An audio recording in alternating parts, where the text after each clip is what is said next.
तो नमस्ते दोस्तों आज की इस वीडियो में हम एक ऐसे टॉपिक के बारे में बात करेंगे जो कि हर एक भारतीय को प्रभावित करता है, Indian politics. From independence struggle to modern day elections, politics has shaped our economy, society and even modern day conversations. तो चलिए आज के इस वीडियो में हम पास्ट, प्रेजेंट और फ्यूचर तक का बात करेंगे इंडियन पॉलिटिक्स का। अब हम बात करेंगे root of Indian politics. Indian politics की शुरुआत फ्रीडम स्ट्रगल के साथ हुई।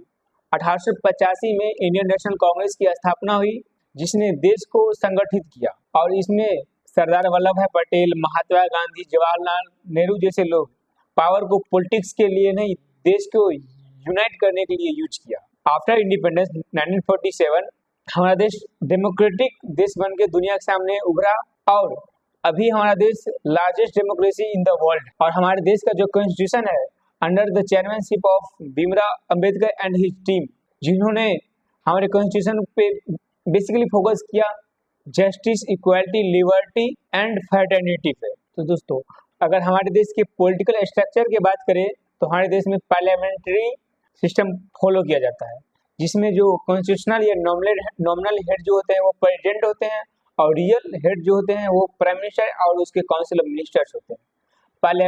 पार्लियामेंट में दो सदन होते हैं, एक होते हैं लोकसभा और एक होते हैं राज्यसभा। तो लोक और पार्लियामेंट में जो है डिबेट करते हैं और लॉज बनाते हैं। और अगर हम स्टेट लेवल पे बात करें तो स्टेट लेवल पे सीएम और उसके विधायक होते हैं, जो कि स्टेट लेवल पे के गवर्नेंस को संभालते हैं। और इसमें जो सबसे महत्वपूर्ण रोल निभाता है वो होता है इलेक्शन कमीशन, जो कि फेयर इलेक्शन कराता है हमारे देश में। अब हम बात करेंगे phases of Indian politics. In India, Indian politics has gone through many phases. Congress era 1947 to 1977, Nehru to Indira Gandhi के डोमिनेंस में ये चला। उसके बाद आया regional party 1980 to 1990, DMK, Sapa, ये सब बनी। उसके बाद जो 1990 से कोलिशन की सरकार का वर्चस्व बढ़ा and then finally 21st century से from Vajpayee to till now Narendra Modi, BJP की सरकार जो कि रूल कर रही है हमारे देश में। हम बात करेंगे कि इश्यूज इन इंडियन पॉलिटिक्स, ऐसे मुद्दे जिस पे इंडिया में पॉलिटिक्स किए जाते हैं। Development and economic growth, women participation, education, employment, farmer issues, rural development. तो ये सब एक ऐसे मुद्दे हैं जिस पे इंडिया में पॉलिटिक्स किए जाते हैं। और इन द अदर हैंड हमारे कई चैलेंजेस भी है। करप्शन हो गया, पॉलिटिकल डायनेस्टीज है, जो कि राजा के बेटा ही राजा बन रहा है इन एरिया ऑफ पॉलिटिक्स। तो ये सब सारी चीजें हैं, बट स्टिल पॉलिटिक्स जो है इंडिया को एक ग्लोबल रिकॉग्निशन दिया है और रिफॉर्म्स दिए।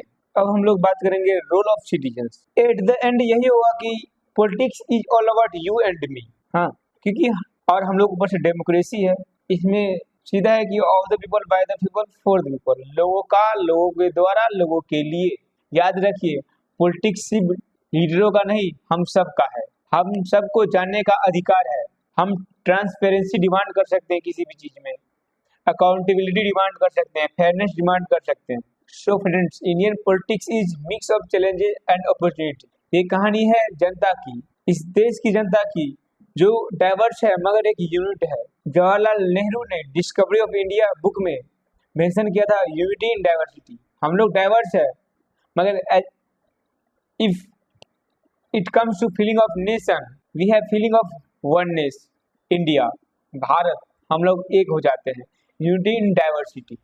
आपको क्या लगता है, इंडियन पॉलिटिक्स अच्छे से इम्प्रूव कर गया है या फिर हमें और वक्त लगेगा हमारे देश के पॉलिटिक्स को सही होने में?